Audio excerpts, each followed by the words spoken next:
Live the Goals Podcast, episode number 105.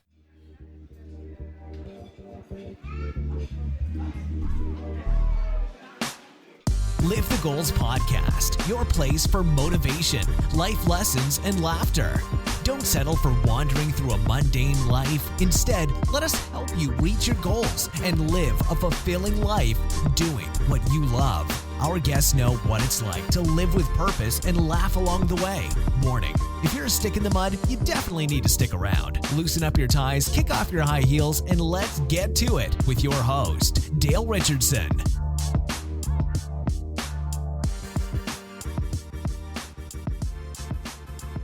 Welcome back, friends and family. I'm your host, Dale Richardson, and this is Live the Goals Podcast. I'm really excited for our interview episode today.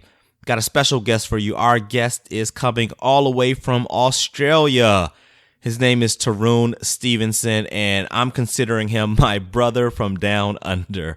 I mean, we really did click. We've developed a friendship, and I love that we both focus on serving each other and adding value to each other, which he brings to this interview in trying to serve and add value to you. So Tarun really opens up in this interview. He talks a lot about how you can stay motivated through your obstacles, and he talks about some of his hardships in his marriage and how that's affected his leadership, what he's learned from it, how he's grown, and how almost losing his marriage has helped him shape the way he looks at his purpose and passion and how he handles his life on a day-to-day basis. So friends and family, thank you. Get ready for this great episode. Get ready for how much Tarun is sharing with you and I in order to add value to us. And friends and family, if you're new to the family, then I'd love for you to go back to episode 0 so you can find out what I am doing here on Live the Goals Podcast, what I want you to get out of each of these episodes, the Word of the Day episodes, as well as these interview episodes. So friends and family, with no further ado, let's get into this interview with Tarun Stevenson. Friends and family, our guest today is Tarun Stevenson, and Tarun is a John Maxwell certified personal development coach, speaker, and teacher. Now, Tarun works with individuals and organizations, helping them to identify areas of obstacle and limitation in their growth, and through development of leadership and communication skills. He helps them lift the lid on their growth. Tarun lives and works in Brisbane, Queensland, in Australia, with his wife and 3 children, and is passionate about helping others become the best version of themselves and take their personal and business success to the next level. Tarun, are you ready to help us set and reach goals that matter? Absolutely, Dale. Looking forward to it. I'm excited about this, Tarun. I know a lot more about you than what I included in that quick little bio. I'd love for you to share with our friends and family a little more about yourself. Yeah, absolutely. Well, as you mentioned, I'm a coach with the John Maxwell team. And, I just love helping others reach their full potential. I know what it's like from my own personal journey to feel like I'm at the bottom of the barrel and have had to work really hard to get myself to a place where I'm really happy, I'm doing more, I'm achieving more in my life. And I just want other people to be able to feel like that and achieve that in their life, because I really believe that everybody has been created with a purpose and an intent to enjoy life and to do well. And if I can help them get there, then that's my purpose too. Wow, what a beautiful summary of who you are and your purpose and vision of what you're trying to do. So thank you. I couldn't agree with you more and couldn't have said it better. Tarun, I love starting my show with just a funny story, anything big or small that made you laugh recently, because I want people to remember that life is a journey, and we have to enjoy that journey, even sometimes when we're going through our obstacles. So I'd love for you to share something that made you laugh out loud recently. I was just on Facebook just today, and there was the American Ninja show that, and this guy dressed up in a T-Rex costume. He was completing the course, and what was most hilarious about it was I think he was better than most contestants who don't have a costume on. It was quite remarkable watching. So that gave me a good chuckle before getting on the show. Yeah, and I think we were in sync because I watched that as well, just in between the last interview and the one I'm doing with you right now. And I don't know if folks will be able to find it, but it was funny. It was just weird and funny, and like you said, it was amazing that he was actually looking like he was going to complete the obstacle Yeah, course. certainly did. Oh Very man. good. So Facebook can be used for good, for evil, and sometimes just to have a nice little laugh there looking at a video. Absolutely.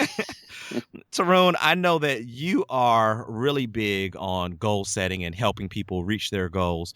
And this podcast is called Live the Goals. So of course we focus on goals as well. So I'd love to ask you, what are a few things that you can share with our friends and family that's going to help them take some action and start living their goals, start moving closer to their goals? Yeah, absolutely. Look, Dale, I created a goal setting guide exactly to share with people like your listeners. And if it's okay with you, I might just go through some of the things that I've got on that goal setting guide. And if they want to access it, I'll let them know where they can get that later on. But, one of the first things that I learned about goal setting is learn to reflect on what you've been through. So if let's say you're setting goals for the new year, look back at your previous year. What were your wins? What were your losses? Which experiences were good and helped you grow? Which experiences were bad and helped you grow? Because often our biggest times of growth are the negative experiences. If you can take them and learn from them and actually apply the learning to your life, you'll do better next time. And be willing to ask yourself, what habits or what practices do I have in my life that are holding me back and stopping me moving forward? So that's the first thing I try to do with goal setting. Mm-hmm. I won't slam you with all 5, but I think reflection is a really important key to goal setting. Yeah, and I agree with you 100%. Friends and family, go and get that goal setting guide because he's got 5 tips. So there's 4 more, and I'm sure he expands on that some. So get that, but yeah, reflection is big. What is the point in just doing things over and over again if you're not stopping to evaluate what you've gained from that? And what I loved you added in is that sometimes you need to make that stop doing list rather than that to-do list. Yes, and, absolutely. And that might be the most powerful thing you do is to write a couple things that you're going to stop doing. Yeah. So thank you for sharing that and sharing a little bit about your book. So I'm excited that our friends and family will have an opportunity to get that from you. Now let's dig into a little bit more about you. What's one of your big goals right now? What are you shooting for right now? Look, I've got 2 big goals at the moment. I think first big goal for me is weight loss. I need to get a little fitter in my own personal life, and so that's a big one for me. And I'm also looking to grow my business and just take it up a notch with my coaching. And so they're the 2 over this year, the 2 things I've been focusing on. So share a little bit about the weight loss. I know there are a ton of people that are listening, and Yeah. I'm one of them that that has that as a goal. And Sure. and so anything that you've learned as you've been focusing on that, is there something that you've picked up and you said, hey, this really does help me with this goal? The thing that's really struck me this year is I think it might have been Tony Robbins I was listening to, but just the idea that how to lose weight or how to get to the goal, and this applies to anything really, how to get to the goal, the answer is already inside of me. Mhm. We have a whole industry built on weight loss. It's a multi-billion-dollar industry. And often enough, I mean, if you've been around the weight loss game long enough, you know that there will be some short-term results. You may get, a little bit of an improvement, but it's often a length of time before you achieve what you want to achieve. And often you have these people touting themselves as experts in weight loss, but I find in my own personal life, I've been focused on this for long enough to know, well, I know that I need to eat better. I know I need to move more. I know the foods that are not good for me, and I know the foods that are good for me. So I don't need another expert that I have to pay to tell me that. And I don't need to go and enroll in another program or anything like that. I just need to sit down and actually write the goal out. And what I've done recently is just break it down into much smaller increments. A lot of the time with big goals, we look at the end result. So maybe you want to lose 30 kilos, or actually you guys talk pounds, don't you? So it's like We do. And I was educated here in the States, so I have no ability to convert kilos to pounds. sure. So let's say you want to lose 65 pounds. Okay. So Okay. um, that's a big goal, and it's going to take time. But if you can break that down into smaller increments, Mm, and instead of focusing on the big end result, focus on the smaller increments along the way, you've got less chance of getting discouraged because it appears achievable. So, for example, my weight loss goals, I have 20-pound weight loss goal. Okay. But I'm focusing on losing 1 pound per week. mm, That's all. I'm not focusing on the 20 pounds. I'm focusing on the 1 pound per week. And if I can focus on 1 pound a week, then there's a better chance I'll achieve it. And there's a better chance I won't get discouraged if I have a bad day mm-hmm. or if I have a bad week. And I can get back on the horse and I can still keep going. And I think that's one of the keys with a lot of people that get discouraged with their goals is they focus on the big end result. And when it takes a long time, they lose momentum, Mm-hmm. they lose enthusiasm, and then they end up stop doing it altogether. I read a recent statistic that said that 87% of people that set New Year's resolutions give up on their New Year's resolution by week 3 of January. Yeah, that's scary, isn't it? I mean, that's really fast. That's really fast. And I think the reason is because they set really big New Year's resolutions. Mm-hmm. And then at week 3, they realize it's going to take them a long time. So they give up Yeah. rather than setting small increments that they can achieve over a longer period of time. Yeah, and I think to go along with that statistic, I remember hearing another one that was higher than the 80-some%, that by week 6, I mean, it's essentially everybody by week 6. It's Wow. you are the small minority that keeps going by week 6. So that's the middle of February, Valentine's Day. So There you go. Valentine's Day is the death of New Year's resolutions for many people. Yeah, wow. I talk about incremental exponential success, and so you touched on that, and it works in a couple different ways, right? One is the work that you put in. You put in these incremental small amounts of work, and you build success over time, over a long period of time. But it works that way with the momentum you're talking about too. Set smaller goals, build some momentum, and that momentum starts to build like an avalanche. Like when you see the comic or something, a cartoon of an avalanche, it starts with a snowball and it starts to build and build and gets gigantic. Yeah. And your goals and success work that way too. So that's really great advice that I hope our friends and family are taking heed of. Absolutely. And if I could add one more thing to that. Yeah, please. We all have cycles in our life. Like through a week, I have days where I feel really enthusiastic and happy about life, and days where I'm exhausted and I feel tired and I feel unmotivated to do anything. And if you can learn to be aware of your cycles and learn that when you're having a bad day, it doesn't mean that it's going to be a bad week, or it doesn't mean that you should give up, because usually, and I read this recently and I love this quote, usually it's just a bad 5 minutes.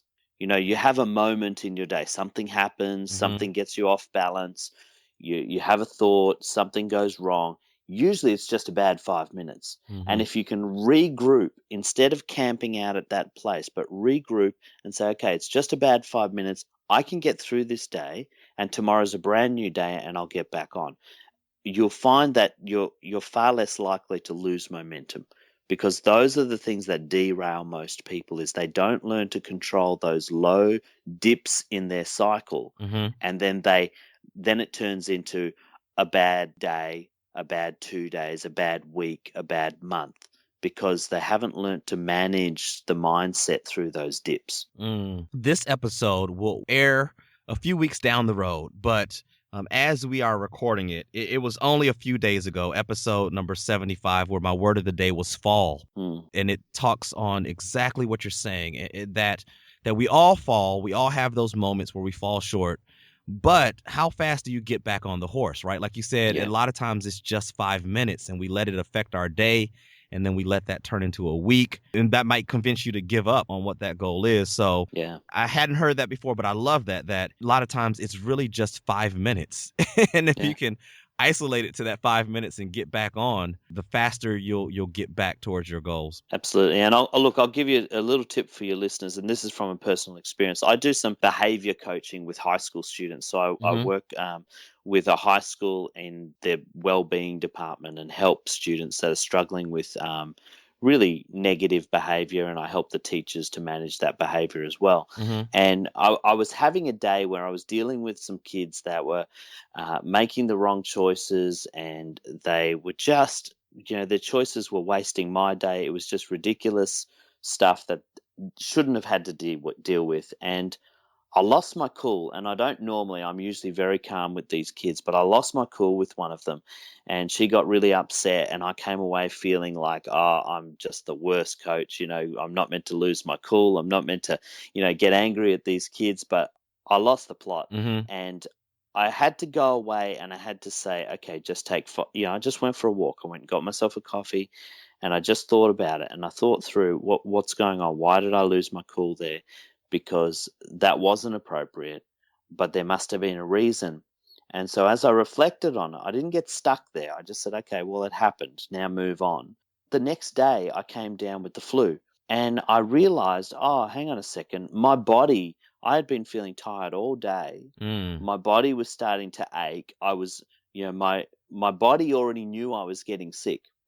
But I hadn't become aware of it yet. And so I had a bad day in a moment because my body wasn't functioning at its peak. Right. And then once I realized that, I didn't have to beat myself up over it. I said, okay, it happened. I was getting sick. Now I know why it happened. I was able to make amends. I apologized to the girl I lost my cool with, and we got back on and we kept moving. And I think that's the thing, if you can just take that moment to just walk away from it, not beat yourself up over it. We all make mistakes. We all have bad days. And just say, okay, what happened? Was it something physical? Was it because I didn't have enough sleep last night? Was it because my kids are stressing me out? Was it because I'm going through something in my personal life? Figure out what it is, become aware of it, and then just make adjustments to move forward from it. And the making adjustment parts matters a lot too, right? I've heard absolutely. Yeah, you said reflected, but even in your example, you talked about going back and making amends with the young lady. So yeah, absolutely. Tarun, let's transition a little bit here, because I'd like to dig a little more into your story as well again. And one of the things I believe is that we push a little harder, and we have a different intensity and focus when our goals are in line with our purpose and our passions. And so the softball question I'm going to throw to you first is, do you believe that you found what your purpose or passion in for this stage of life? And if so, what is it? Yeah, I do believe that I've found my purpose, and I think my purpose is to help others achieve their full potential. That's my purpose, and I'm trying to do that in as many ways that I can. Now, here's the bigger question. I know that people are all over the map as far as figuring out what their purpose is or acting on that purpose. I'd like to know more about your transition to that purpose. Now, once you figured that out, did you just, you made some changes and jumped right into it? Or is it something you had on the back burner for a while and there was some sort of a fear or hesitation to get started in that?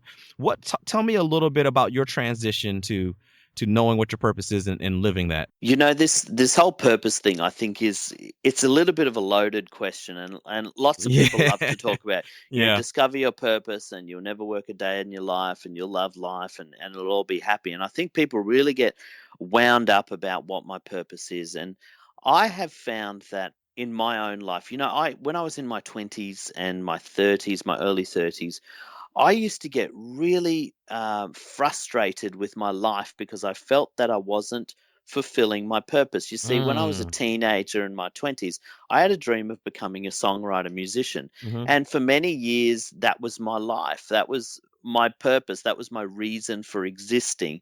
I was to write songs and play music. And I did that for a little while, but it was a hard road. And when I got to a place in my life where I couldn't play music full time like I used to, I had kids and had commitments, and I found myself really discouraged and really frustrated with my life. And I actually really derailed my life quite significantly about 8 years ago. And I almost lost my marriage over it because I couldn't figure out why I was in a place where I couldn't do what I thought was my purpose. Look, through many years of, working things out, and, I'm pleased to say my wife and I are together and we're happier than we ever were. But purpose, I find now, it's not a destination. It's a journey. It's an unfolding. And with every stage of your life, you will discover a deeper level of your purpose. When I look back on my music, the thing that fueled me, I love playing music, but the thing that fueled me was I wanted to write music that helped people to live a better life. That's what fueled me. It wasn't the music was my purpose. My purpose was I wanted to write music that made people happy. And then I found myself in a place where I was speaking more. I was doing public addresses. I was preaching in church. I was talking at high schools. And I sat down at a dining table with my best mate one night. And I said to him, what's my brand? What am I about? I couldn't figure out what I was meant to be doing because I was still hung up on this music thing. And he said, "You're a storyteller." He said, "You just need to tell stories." And all of a sudden it dawned on me, I don't need to necessarily have a guitar to tell stories. I can tell stories by speaking. I can tell stories by being on a podcast. I can tell stories by blogging. Wow. I can tell stories by sitting down and having a coffee with somebody. And if those stories help that person move to the next step of their journey, then I'm fulfilling my purpose. And so by getting that, I guess, broader picture, all of a sudden I realized that, hey, my purpose can be found in so much of my life. It's not just about that one thing I'm passionate about. And I think it's good to start with what you're passionate about, good to start with what you love doing, and then take that and find a way that you can use it to help other people. But sometimes you may find in your life that the things you love doing aren't the things you get to do, but that doesn't mean you've missed your purpose, because you've got to look underneath and say, okay, well, why do I love doing it? It's more than just the activity. It's more than just being at the destination. There's something else that drives us. And if we can discover that, then I think, and you'll start seeing it in every part of your life. Yes. Wherever you are. Yes, yes, and yes, Tarun. So on point and such a great message to hear. It also shows that as you grow, as you develop, there are shifts in what you may think that passion or purpose is. And, even with myself, and it sounds like in your reflection, you did this as well. As I looked back and said, well, why did I want to become a lawyer? Why did I want to start my own law firm? Why was I practicing this area of law? What other areas of law do I want to go into? And eventually, as I was looking at this, why do I want to do a podcast or do coaching and training? I started noticing that similar line going through all of that stuff. And that same thought came to me that sounds like hit you, which is it's not one specific thing that I have to do to be able to live that purpose out. There might be millions of different ways to do that. So I know right now that this is what I'm doing. But I also know that as I continue to grow, there might be different ways or opportunities or things that I see in order to live that purpose out. Absolutely. I think what is a really big thing I want our friends and family to hear in there is sometimes you may feel like you don't know what your purpose is, and that's okay. But take the time to reflect and try to find that line that connects the different stories within your life. And then sometimes you'll find what your purpose is, friends and family. And like Tarun, don't get sidetracked if what's the specific thing you're doing right then isn't the way for you to achieve that purpose at that stage of life. Absolutely. So Tarun, you actually touched on this a little bit, but maybe you've got a different story you'd like to share. But I'd love to know a little more about one of your low points. Some people would call it a failure. I don't look at them as failures because I know that we learn lessons from them. But what obstacle have you faced that at the time may have been difficult and horrible to go through, but now looking back, you've got lessons that you've learned for that you use to help you become more successful. Yeah, well, look, I referred to that low point in my life about 8 years ago when things nearly went sideways. Well, actually, they did go sideways. They went sideways really badly. Yeah. And I found myself at this crossroad where I was getting an opportunity to do something I loved, but it wasn't music. And it messed with my head because I was so fixated with music that I thought that if I wasn't doing music, I wasn't fulfilling my purpose for existence. And I was so confused and frustrated by my situation, even though I had this fantastic opportunity to do something I loved. I derailed it through the choice of my character and the way that I conducted myself in this opportunity, that it was taken away from me. And I lost my job in that particular organization, and it was almost the result was almost I lost my marriage and my children as well. And there was a moment there, and I'll tell your listeners this story. My wife had packed up the car. She had packed up the children because Wow. I had said I would be happier not being with my wife. Wow. And she left and she drove to another state to go back to where she had been born and where her family was. And I was in my house, and the house was empty, and I could see, the children's toys, and everything around the house, and the family photos on the wall, and I was a mess. I really was. And all I could do, being in the house was so confronting. I went and pitched a tent, and I in my backyard, and I went and slept in the tent because I just couldn't stand to be in the house. Wow. But as I was sleeping in that tent for a week, I was sleeping in this tent. I began to think about what was important to me. What did I care about more than anything else? And I realized that, the thing that I cared about more than anything else was my family. The other things, my music and everything else, they were there, and they gave me a lot of energy. But the thing that really mattered was my family. And if I wanted to have my family with me, and if I wanted to watch my children grow up, then I was going to need to make changes to the way that I was doing things now. You see, I believed that my present circumstance dictated my future, but it was actually the opposite. If I wanted to change my future, I had to change my present circumstance. And suddenly I realized that if I wanted to see my kids grow up with their dad being present in their life, not absent, then I was going to have to change. It wasn't my wife's job to change. It wasn't somebody else's job to fix my situation. I was going to have to change. And so I had to come to that point where I actually looked 15 years ahead, and I said, what kind of life do I want to be living in 15 years? What's it going to take for me to get that life? And what do I need to change now? And so I had to start. I had to start by humbling myself and calling my wife and saying, I was wrong. I need you back. And then it was a long road. It was a hard road of 3 years, 4 years, where my wife and I had to work through things. We had to mend the relationship, restore trust, and restore the things that had been damaged by my choices. And through that process, there were plenty of times where it would have been easy to quit. It would have been easy to say, hey, this is too hard.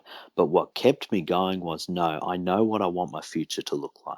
I know what's important to me. And that's what kept me motivated and kept me going in those times where I felt like quitting or it was too hard. Because if you don't have a picture of your future, of what you want it to look like, you're not going to be able to stick at the hard road in your life when it comes. And it will come. We all have those pivotal moments in our life where life gives us a choice, to either keep moving forward and become better in our present, or we give up and we revert back to what we know. And if we can push through those moments where it feels like it's going to be easier to quit, we'll actually find that our life changes and we see the future that we hoped for will become our present. You had a vision. You could see, and you ask yourself, what do I want my life to look like 15 years from now? Yeah. Wow. And that, thinking that and having that at the front of your mind has to change your actions. If that 15 years from now looks different from what you're living now. And so, Tarun, I can't thank you enough for really opening up and being transparent and authentic about one of your really difficult obstacles, but also sharing with us how you built from that and how you overcame that obstacle. And so I want to dig a little deeper. How do you apply that experience to your experiences now? Yeah. Right? What did you pull from that? And I heard a lot of it in what you were saying, but what do you pull from that you apply to other stuff now that has nothing to do with your family relationships, but when you're shooting for different goals, and how do you apply that? Life is a tension between aiming for where you want to go and remaining in the present. And I think if you live too far in the future, you miss what's going on in your life and you actually never end up there. But if you never have a vision of your future, you actually won't make the adjustments in your present to get there. And so what I do is I try to operate now like this, and this is what helps me to avoid frustration, because I'm a dreamer. I've always been a dreamer, and I've always had a big picture of my future. Yeah. But the problem with when I was in my 20s was I spent so much time dreaming about my future, I became less aware of my present and what I needed to do to get there. And so now I ask myself one simple question. Look, I don't know if your listeners are religious, but I'm a person of faith. And so there's a story in the Bible, and most people would know this, the story of Moses, it's 10 Commandments, the movie and all that sort of stuff. Well, there's this moment where Moses has this conversation with God at the burning bush, and God gives him the instruction, I want you to go and get the children of Israel out of Egypt. And Moses is apprehensive because of what he's being asked to do. And he says, I don't know if I can do this. I don't know if I have the skills. I don't know if I have the words to say. I don't know if anybody will trust me, whatever. He's scared. He's scared of his future. He's scared of the picture that God has given him of his future. And God responds to him by saying this, what's in your hand? He's a shepherd, and he's holding a shepherd's staff. And he says, what's in your hand? And Moses, has this staff, and God tells him to throw it down on the ground, and the staff turns into a snake. And then he says, okay, pick it up.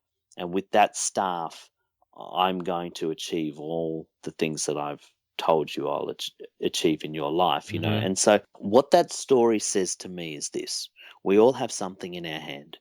We all have something that represents what we're good at, our identity. We all have something in our hand that represents our income or our career. We all have something in our hand that represents a tool that we can use in our present moment. And sometimes we don't connect what's in our hand with what our picture of the future is.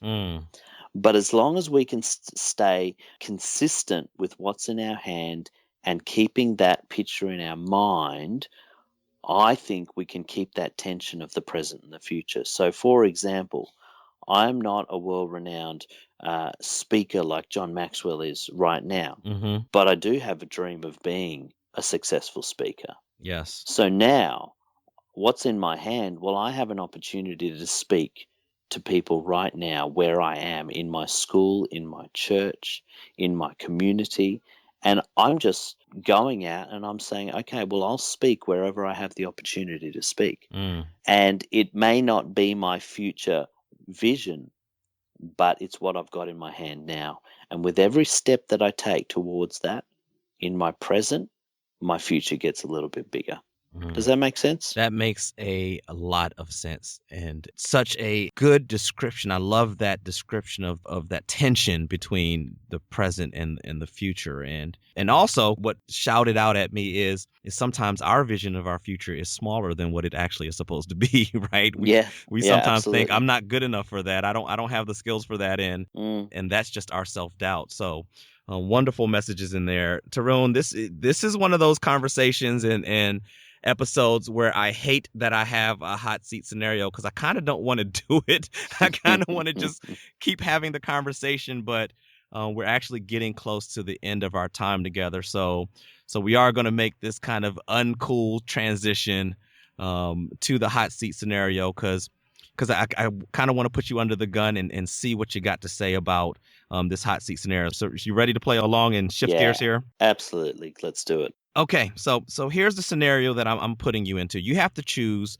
to become one of these two people, swap lives with them, and then just give a couple steps of how you're going to turn their life around and become somebody more like you that's going after your goals and that has some great success. So person A is someone who works 40 to 50 hours a week, is living check to check, but spends 2 or 3 hours a evening kind of winding down online, surfing the internet, social media, or, maybe some days watching some TV, Netflix, Hulu, all that great stuff.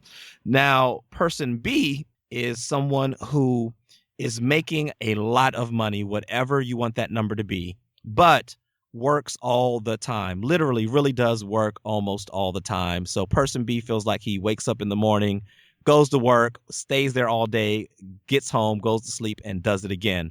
Neither one of these people is enjoying life, and they know for sure that their job they're in now is not where they're supposed to be. It's not aligned with their purpose or passion. So, Tarun, I'm going to ask you, which of these two people do you switch into, and what are a few steps that you're going to take? Look, I think both of them are unhappy by the sounds of it. So I and my answer, I think, would be the same for both. I'll play the game. I'll pick person A. Okay. Because that's probably closer to home for most listeners and for myself. Person who works 40 hours, struggling financially, doesn't really have enough time to relax, maybe 2 hours a night. Okay. First thing I'd be asking is, am I happy in the work that I do? And if I'm not happy in the work that I do, then what can I do to change that? Do I have to go back to uni and get another qualification? Do I have to just shift career, maybe apply for something that I've never done before? Or do I have to adjust something about the way that I'm existing right now so that I can be happy in my current career? The other thing I would say is that if you're living paycheck to paycheck, it's not the job and it's not the income that's causing the problem. It's the way that you manage the resources that you've got. And so by making a change to the way that you manage your resources, are you saving? Are you paying off your unnecessary debt, like your credit cards and your car loans, quickly? Are you budgeting and making sure that you're not spending money frivolously without keeping track of where it's going? So that would be the two main changes. Ask myself if I'm happy in my job, and if I'm not, what do I need to do to change? And then shift the way that I'm managing my resources. And probably the other thing that I would do is schedule my week in chunks that allows me to have significant time with the people that are important. So giving you an example, I lead an extraordinarily busy life between my work for my church, my coaching, my work in a high school as a behavior coach.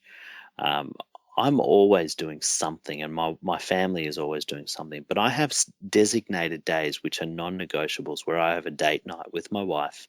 I have family time with my children. We have a family day where we go out and we do something.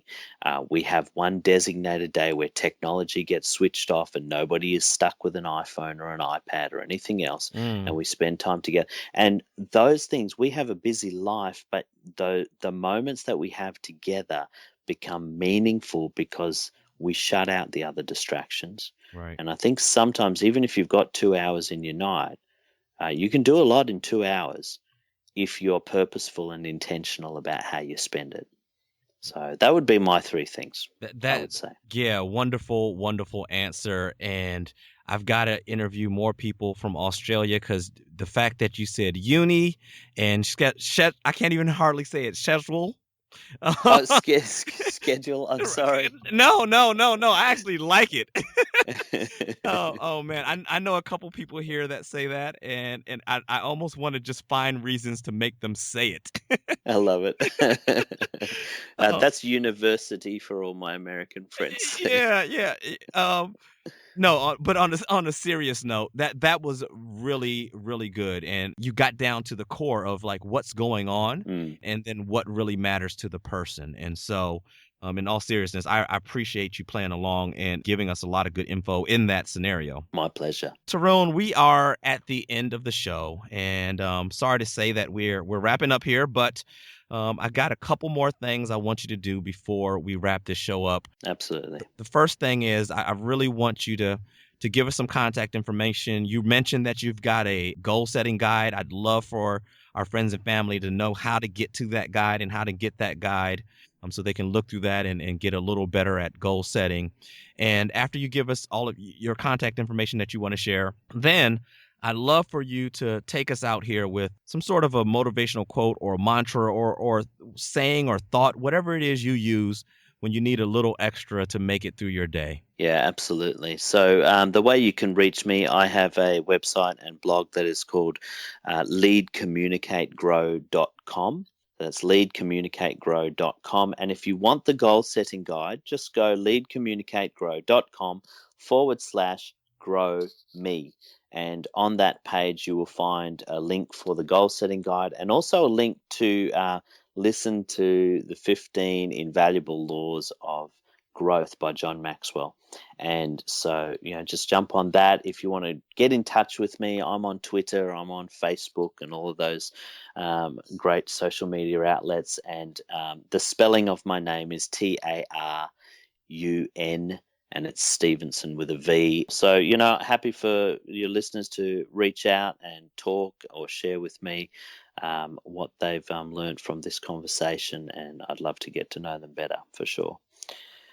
Quote to take you out. Probably one of my favorite quotes. I don't know if it's a motivational quote, but I think it's a core value for me, and it's a quote by John Wesley, who was an English church reformer in the 1700s, and he said, "Do as much good to as many people as often as you can, for as long as you can, wherever you can." I think that's it. I mean, I probably haven't said it right, but basically, life is about doing good to others. And whenever you've got the opportunity to do that, wherever you've got the opportunity to do that, for as long as you're able to do that, that's a great way to live. Wow, Tarun, that is a great way to round out the show. I usually add a little bit of comment to there, but I don't want to do that this time. I want to leave that there for our friends and family to think on and hopefully take action on. So we'll have links on the show notes page. All you got to do is go to livethegoals.com, click on the podcast page, and then search Tarun. That's Tarun. And his show notes will pop up, the episode will pop up, and links to his guide and all of those types of things that we've shared today will pop up as well. So remember, friends and family, until next time, set goals that matter and live the goals you set.